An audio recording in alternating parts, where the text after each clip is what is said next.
मग एकपदी द्विपदी त्रिपदी आपण शिकलेलोच आहे.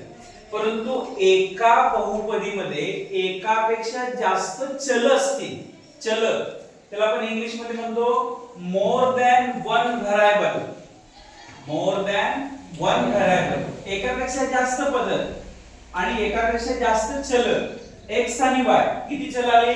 दोन. इथं एक्स आणि वाय पद किती आली? चल किती आली? दोन. आता त्या चलांची जो काही घातांक आहे त्याला आपण पॉवर म्हणतो.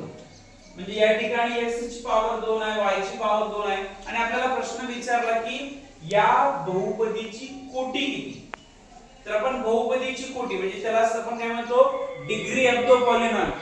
डिग्री ऑफ द पॉलिनॉमियल कशी काढणार आपण?